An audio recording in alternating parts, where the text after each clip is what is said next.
Лондон Олимпиадасының чемпионы атанған 4 бірдей ауыр атлетіміз допинг дауына ілікті. Илья Ильин мен Светлана Подобедовадан алынған сынамада станозолол табылған.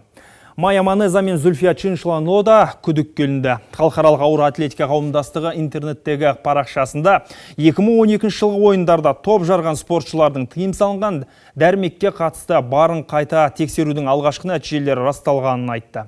Спортшылар жарыстардан уақытша шеттетілді. Допинг қабылдағандары дәлелденсе жазаланады. Тізімде Ресей, Әзербайжан, Беларусь пен Украинаның ауыр атлеттері де бар. Қазір спорт саласының мамандары Халықаралық Олимпиада комитетінің соңғы шешімін күтіп отыр. Екі дүркін Олимпиада чемпионы Илья Ильин бастаған алыптардың тағдыры 27 маусымда шешіледі. Қанат Базылханның репортажы. Дәл осы залда Илья Ильин бастаған зілтемірші жігіттер Олимпиада ойындарына дайындықтарын пысықтауда. Ал бүгін бұл залдан тарсылдаған темірдің дауысын естіп, ақтер-көктер болған спортшыны көрмейсіз. Себебі де белгілі. Халықаралық ауыр атлетика федерациясының бүгінгі мәлімдемесі спортшыларды ғана емес, тұтас елді әбігерге салғандай. Халықаралық ауыр атлетика федерациясының мәлімдемесіне қатысты Олимпиада және әлем чемпионы Илья Ильин әлеуметтік желідегі парақшасында пікір білдірді.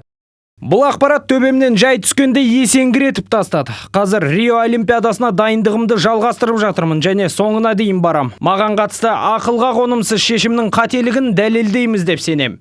Қазақстан халықаралық қауымдастығы алдында антидопинг ережелерінің бұзылуының мән-жайын анықтау үшін тексеру жүргізу туралы бастама көтермек.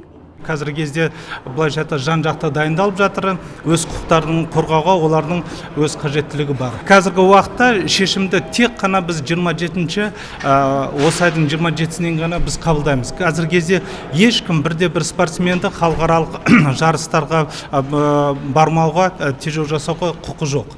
Жауапкершілік әрине спортшының өзінде. Мұқият болғаны жөн, себебі допинг дауына ең бірінші өзі жауап береді. Қазақстандық атлеттердің ағзасына тыйым салынған дәрі-дәрмек кездейсоқ түсіп кетуі де мүмкін дейді Лондон Олимпиадасының чемпионы Серік Сәпиев.